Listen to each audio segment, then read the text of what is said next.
Will do. Here we go. Rams, Packers, number one defense, number one offense. Aaron Donald's there, injured, was not 100%. It certainly showed. Second quarter, we're tied at 3. Packers got a field goal on their first drive, third goal from the 1. Jalen Ramsey matched up with Devontae Adams. Goes with him in motion, comes back. He just can't get there fast enough. I mean, Rodgers gets that thing out quick, and into the hands of number 17. It's a touchdown. The Packers up 10-3. Ramsey. See, you just can't. There's traffic in there with his own dudes, and you could. He was not. Oh, he was happy. Upset. Oh yeah. Boys, you guys. I'm like the cops. You got to pull over and let me through. Next Packer drive. Still 10-3. Ramsey 1-on-1 with Adams again. Adams this time. He told him before. He said, "You haven't covered dudes like me yet this season." Packers offense. Just it was tight early, with the exception of maybe the kicking game. Rodgers. How's my okey doke on Leonard Floyd? Pump fake, runs it in. First postseason rushing TD since the 2010 NFC Championship game against the Bears. Packers up 19-3. Going back the other way. Now here, Jared Goff, when the Rams went kind of tempo, they got things done. Goff hits Josh Reynolds for a gain of 21. Still driving. Now Goff had to go because obviously Wolford said he was ruled out. Cooper Kupp was out. He couldn't go. There's a touchdown, Van Jefferson. It's 19-10 at the half. First play out of the locker room. Packers got 3 before the half. They get it off the kickoff. They give it to Aaron Jones. He goes for 60. Packers all-pro, strong in this one. Nearly 100 yards rushing on the ground. Rams don't usually give up giant chunk plays like that, but that was 60 yards. Jones going to back in to finish off the drive.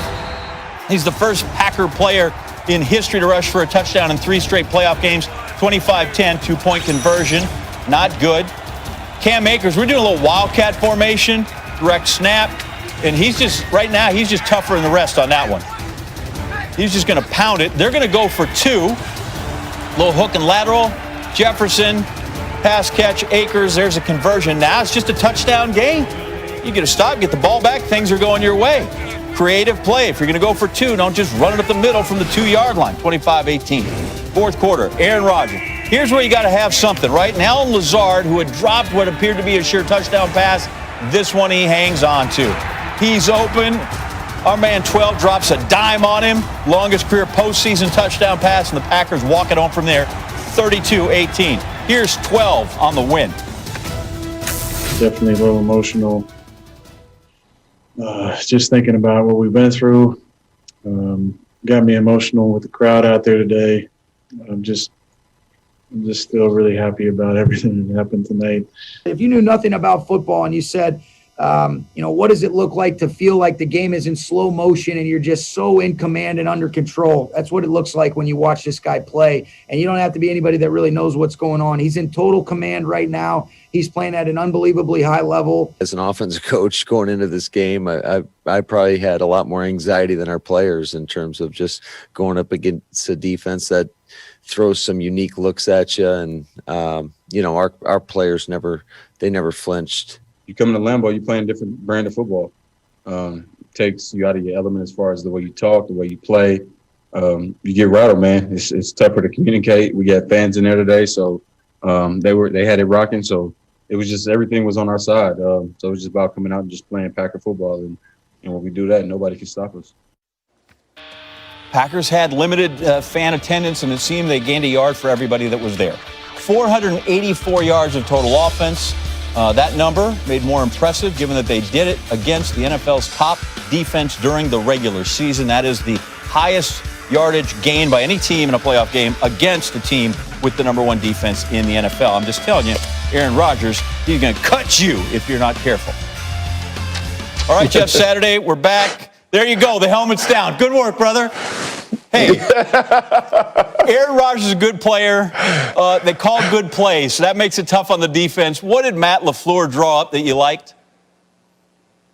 Yeah, listen, we all bash LaFleur for not drafting receivers. He doesn't need receivers, man. He's going to be creative, right? He's going to give you things that you didn't expect so he can go expose you from a defensive perspective. You heard him talking about how nervous he was. He sure didn't coach nervous. I can assure you of that. Right here, you get a little orbit motion from the split backfield. Nobody's in the middle of the field. What are you going to do? Aaron Rodgers puts you in the perfect run play. Let's go for 5 right up the gut and have the safety try to make that play. Hey, let's give it to you again. This time we'll have Adams set up with Ramsey down here at the bottom when the entire defense is shifting over with a motion. Hey, guess who Aaron Rodgers is going to trust? His guy. He leaves Ramsey open, goes and gets it, gets a first down on this, or just short of a first down on this play. And how about Devontae Adams right here on Ramsey?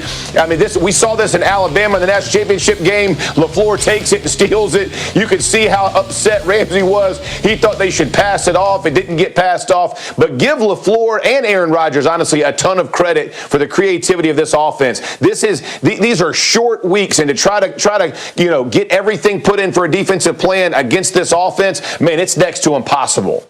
All right, so we have good play design, good quarterback, good skilled players. If you think I'm going to overlook the guys that make it happen on the offensive line with Jeff Saturday here, I am not. Impress me by talking about the trenches. You know this, John. You know this. Hey, they played lights out. We talked all week about how good this Rams defensive front was and how they're going to put pressure on Aaron Rodgers and what could they do to combat it. Guess what? They lined up and took them to task, man. How much time did they give Aaron Rodgers? First quarter, they give him 5 seconds. Now, again, this is not a completion. No big deal, because you know if you give Aaron Rodgers 5 seconds, he's going to find a way to pick this defense apart. Again, look at the pocket. He's back there just chilling. He looks like you right now behind the desk, John. He's just relaxed, baby. No pressure. And now we're backed up in our own end zone. You think he's worried? No. We still got 5 seconds on a 2nd and 17 to convert to Lazard. Way out there. This offensive line lit the Rams defensive line up. I give them a ton of credit. I'm not sure if he was hit all night. If he was, it was not very often. And he gave him a ton of credit on the post game. I appreciate it because they absolutely balled out on that offensive line. That is Jeff Saturday, just bringing straight football smarts for you people. He'll be over with us on ESPN at midnight. Until then, you can go ahead and put that UNC Mac Brown helmet back where it was. Thanks, brother. You the man. So for the first time in his career, Aaron Rodgers will be at Lambeau Field for the NFC Championship game. Dude's been to a bunch of them, but this one on his home turf, his home tundra. After winning his first NFC Championship in Chicago, he's lost 3 straight. 49ers, Falcons, Seahawks. Tough places to play. All right, coming up. Just said it, John. The entire football game really pivoted in that third quarter. So you're saying Dable didn't want to go into those interviews and go, wait, you have to answer, why'd you only run the ball one time? Right after that, so then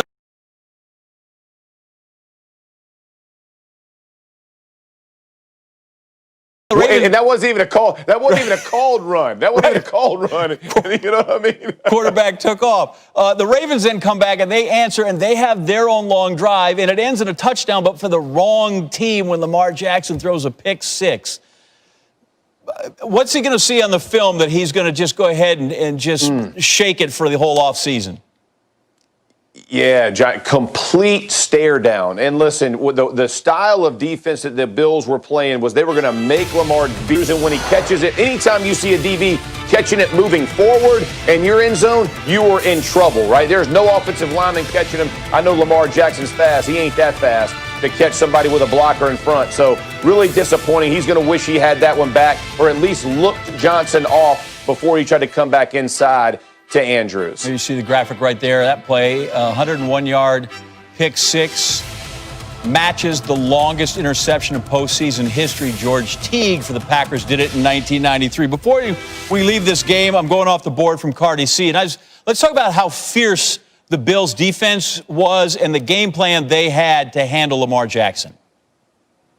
Yeah, give Leslie Frazier, their defensive coordinator, a ton of credit. he decided we are going to play zone behind it. We're going to rush 4 guys, and we're going to let our linebackers track everything. The offensive line for the Ravens is not built to pass protect, right? They want to get down a 3-point stance, move bodies off the line, and give the Bills defensive line a ton of credit. I didn't know that they could hold up and withstand the way they did. Leslie Frazier did a good job with stunts and wraps over the top. They just played they played as good a football game defensively as they could have. Give them a ton of credit because they executed. All right, so the Ravens come in, and they're hot offensively when they come through here, but this is the second straight year they've had a meltdown in the divisional playoffs. So what kind of soul-searching has to go on there, self-scouting, where they go, we have to get better, obviously, if we're going to move on?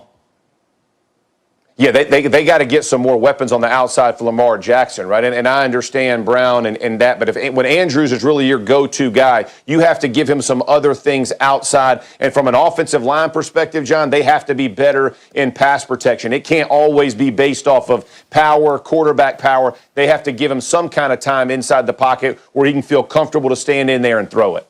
All right, Jeff, hang there. We're going to listen to Taron Johnson because, he had a big play, 7 points for the defense. We'll get back to you here momentarily.